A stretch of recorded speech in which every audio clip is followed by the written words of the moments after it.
There hasn't been much reporting about this with all the news from the Iowa caucuses and the upcoming debates and next week's New Hampshire primary. But Bernie Sanders' campaign requested Secret Service protection for him a couple of days ago. The request was initially being reviewed by everybody from House Speaker Paul Ryan, House Minority Leader Nancy Pelosi, Senate leadership, others in the Department of Homeland Security, etc. And shortly after that report was filed, Ed Henry from Fox News said that Bernie Sanders is indeed getting Secret Service protection. So the question some people had was why? Now, some people said, why only now? He should have had it a long time ago. And others saying, why now? We should wait before giving him Secret Service protection.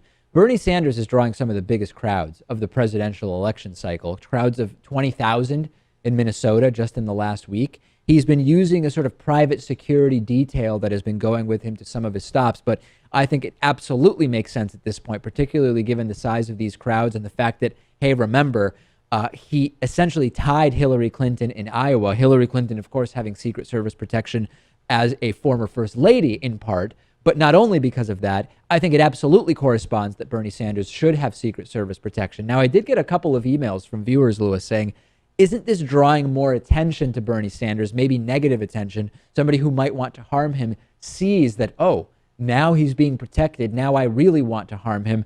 I think the Secret Service, generally speaking, does a very, very good job. And if a couple of people get inspired to think about trying to get to Bernie Sanders as a result of him having protection, I think that is far outweighed by the benefits of him being properly protected at these events. And I think most people won't even hear about this story. So yeah, I agree with you there. And I think it's pretty standard procedure. So I don't see what the big deal is. And people have been emailing me also saying, David, Bernie Sanders is one of the toughest candidates on big corporations. I mean, his policies are a threat to big corporations. So he has to worry about corporate hitmen. Listen, I know I've said this before.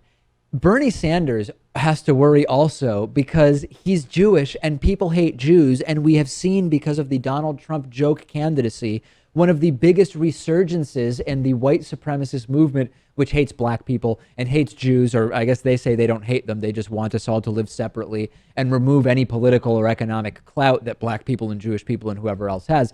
I think that there are any number of security concerns for a democratic socialist Jew in the United States coinciding with white supremacist forums online like Stormfront having to upgrade their servers because they're getting so much traffic. Yeah, I think that it is probably more likely that some right-wing lunatic would want to hurt Bernie Sanders, but I don't think... a corporate hitman. Yes, but I don't think worrying about a corporate hitman is completely unreasonable either. Really? Yeah, that's true. Talk about that a little bit. I think that's clear. Bernie is for financial reform in a big way. Bernie is going to mean a loss of profit or lower profits for many of these businesses. Maybe they see him as a threat.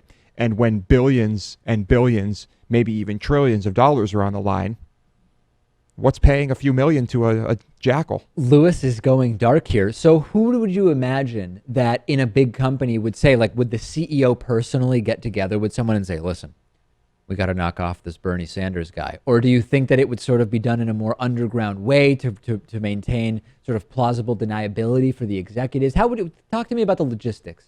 It probably starts with maybe one person close to the top. Mm-hmm. And that person is probably leaving almost everyone else out of it. Right.